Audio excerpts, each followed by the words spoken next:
My rock bottom was horrible. It was, something I can never forget. It's so vivid to me. Jeff Allison was a superstar on the pitching mound with so much promise.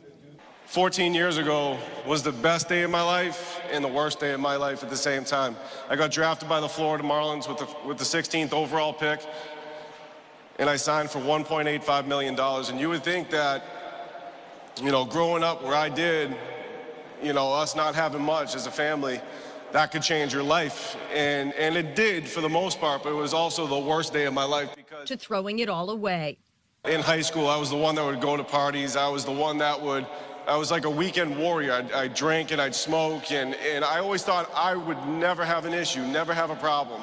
He became a full-blown drug addict at the age of 19. I have overdosed twice. I easily couldn't be here, but I am here, so this is what I need to do. He was locked up for more than a year.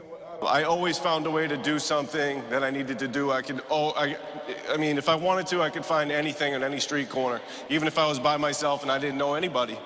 For me, it got so bad, I was robbing, I was stealing, and that's where all the jail time started coming in. And we're only talking 3 years removed from being a #1 draft pick, and that's something I can never forget. Even years later, 10 years later down the road, I can never forget. Every single time I speak, or it could be 10,000, it could be, 25, it doesn't matter. It's always so vivid to me every time I talk. It's so real to me every time I talk. Then one morning at 4:30, he faced a life or death decision.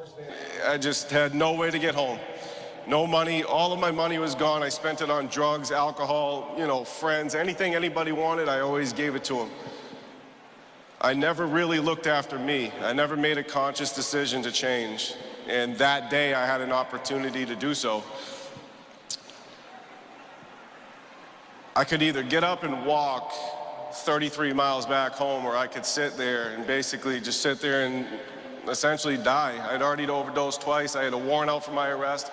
And what it came down to is me making a conscious choice once again to either walk or stay. And if I stayed, I knew I was going to prison. I knew I was going back to jail. This time, with all the things that I had done wrong, all the charges I accumulated, I finally had about 8.5 years of prison time on top of my head. But I decided to walk, and when I got home, my mother was there waiting for me. And it was probably the best decision I've ever made in my entire life. And it had nothing to do with my career, it had nothing to do with family, it had nothing to do with anybody but me, because every single time I tried to change, it was always about them. It was always about everybody else other than me.